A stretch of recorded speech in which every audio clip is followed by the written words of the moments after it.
ನಮಸ್ಕಾರ ವೀಕ್ಷಕರೇ, welcome to ನಮಸ್ತೆ ಇಂಡಿಯಾ ಕುಕಿಂಗ್ ಚಾನಲ್. ಇವತ್ತು ನಮ್ಮ ಚಾನಲ್ನಲ್ಲಿ ಪುಟಾಣಿ ಆಲೂಗಡ್ಡೆಯನ್ನು ಉಪಯೋಗಿಸಿ ಗ್ರೇವಿ ಮಾಡೋದು ಹೇಗೆ ಅನ್ನೋದನ್ನು ನೋಡೋಣ. 2 ಸೈಜ್ಗಳ ಬೇಬಿ ಪೊಟ್ಯಾಟೋಗಳನ್ನು ತಗೊಂಡಿದ್ದೀನಿ. ಇದರಲ್ಲಿ ಚಿಕ್ಕ ಆಲೂಗಡ್ಡೆಗಳನ್ನು ಯೂಸ್ ಮಾಡ್ತಾ ಇದ್ದೀನಿ. ಪ್ಯಾಕೆಟ್ನಲ್ಲಿ ಚಿಕ್ಕ ಮತ್ತು ದೊಡ್ಡ ಆಲೂಗಡ್ಡೆಗಳು ಮಿಕ್ಸ್ ಆಗಿ ಬರುತ್ತೆ. ಒಂದೇ ರೀತಿಯ ಚಿಕ್ಕ ಆಲೂಗಡ್ಡೆಗಳನ್ನು ಮಾತ್ರ ಆರಿಸ್ಕೊಂಡಿದ್ದೀನಿ. ಇದನ್ನು ಕುಕ್ಕರ್ನಲ್ಲಿ ಹಾಕಿ ವಿಜಿಲ್ ಇಟ್ಟು ಈ ರೀತಿ ಬೇಯಿಸ್ಕೊಂಡಿದ್ದೀನಿ. 300 ಗ್ರಾಮ್ ಅಷ್ಟು ಆಲೂಗಡ್ಡೆಯನ್ನು ಬೇಯಿಸಿ ಸಿಪ್ಪೆಯನ್ನು ತೆಗೆದಿದ್ದೀನಿ. ಇದ್ರ ಜೊತೆಗೆ ಒಂದು ಸಣ್ಣ ಕ್ಯಾಪ್ಸಿಕಮ್ ಅನ್ನು ಕಟ್ ಮಾಡಿಟ್ಕೊಂಡಿದ್ದೀನಿ. ಒಂದು ಪ್ಯಾನ್ ಅಥವಾ ಕಡಾಯಿನಲ್ಲಿ 3 ಚಿಕ್ಕ ಸೌಟಷ್ಟು ಎಣ್ಣೆಯನ್ನು ಹಾಕ್ತಾ ಇದ್ದೀನಿ.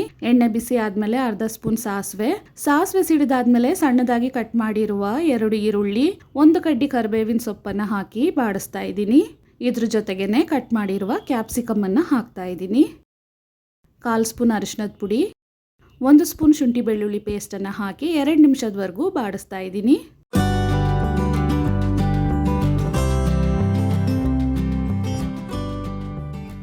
ಕಟ್ ಮಾಡಿರುವ 1 ನಾಟಿ ಟೊಮೆಟೊ, ಗ್ರೇವಿಗೆ ಬೇಕಾದಷ್ಟು ಉಪ್ಪು, ಅರ್ಧ ಸ್ಪೂನ್ ಕಾಳು ಮೆಣಸಿನ ಪುಡಿ, ಅರ್ಧ ಸ್ಪೂನ್ ಜೀರಿಗೆ ಪುಡಿ, ಅರ್ಧ ಸ್ಪೂನ್ ಗರಂ ಮಸಾಲ, 1 ಸ್ಪೂನ್ ಫುಲ್ಲಾಗಿ ಅಚ್ಚ ಖಾರದ ಪುಡಿ ಮತ್ತು ಧನಿಯಾ ಪುಡಿಯ ಮಿಶ್ರಣವನ್ನು ಹಾಕ್ತಾ ಇದ್ದೀನಿ. ಇದನ್ನು ಚೆನ್ನಾಗಿ ಒಂದು ಬಾರಿ ಮಿಕ್ಸ್ ಮಾಡಾದ್ಮೇಲೆ ಬೇಯಿಸಿರುವ ಆಲೂಗಡ್ಡೆಯನ್ನು ಹಾಕ್ತಾ ಇದ್ದೀನಿ. ಆಲೂಗಡ್ಡೆಯನ್ನು ಈ ಮಸಾಲೆಯಲ್ಲಿ 2 ರಿಂದ 3 ನಿಮಿಷದವರೆಗೂ ಚೆನ್ನಾಗಿ ಬಾಡಿಸ್ಬೇಕು.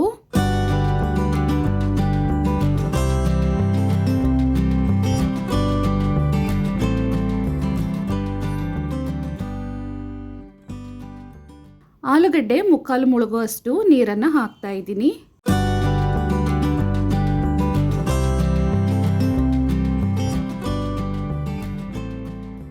ಇದನ್ನು 5 ನಿಮಿಷದವರೆಗೂ ಕುದಿಸ್ಬೇಕು. ಹೀಗೆ ಕುದಿಸಿದಾಗ ಆಲೂಗಡ್ಡೆಯಲ್ಲಿ ಉಪ್ಪು ಖಾರ ಎಲ್ಲ ಚೆನ್ನಾಗಿ ಹೀರ್ಕೊಳ್ಳುತ್ತೆ ಮತ್ತು ಕ್ಯಾಪ್ಸಿಕಮ್ ಸಹ ಚೆನ್ನಾಗಿ ಬೆಂದ್ಬಿಡುತ್ತೆ.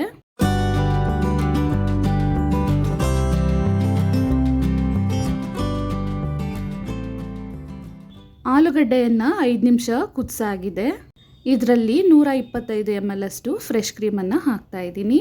1 ಸ್ಪೂನ್ ಕಸೂರಿ ಮೇಥಿ ಮತ್ತು 1 ಸ್ಪೂನ್ ಕಿಚನ್ ಕಿಂಗ್ ಮಸಾಲವನ್ನು ಹಾಕಿ ಚೆನ್ನಾಗಿ ಮಿಕ್ಸ್ ಮಾಡ್ತಾ ಇದ್ದೀನಿ.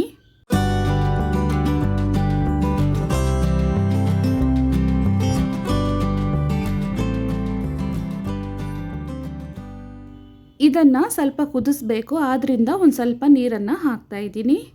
ಈ ಟೇಸ್ಟನ್ನು ಬ್ಯಾಲೆನ್ಸ್ ಮಾಡೋದಕ್ಕೆ 1/4 ಸ್ಪೂನ್ಗಿಂತ ಕಡಿಮೆ ಸಕ್ಕರೆಯನ್ನು ಹಾಕ್ತಾ ಇದ್ದೀನಿ. ಇವಾಗ ಸ್ಟವನ್ನು ಲೋ ಫ್ಲೇಮ್ನಲ್ಲಿ ಇಟ್ಟು 3 ರಿಂದ 4 ನಿಮಿಷದವರೆಗೂ ಇದನ್ನು ಕುದಿಸ್ಬೇಕು. ಈ ರೀತಿ ಲೋ ಫ್ಲೇಮ್ನಲ್ಲಿ ಕುದಿಸ್ಬೇಕಾದ್ರೆ ನಾವು ಹಾಕಿರುವ ಎಣ್ಣೆ ಎಲ್ಲ ಚೆನ್ನಾಗಿ ಮೇಲೆ ತೇಲಿ ಬರುತ್ತೆ.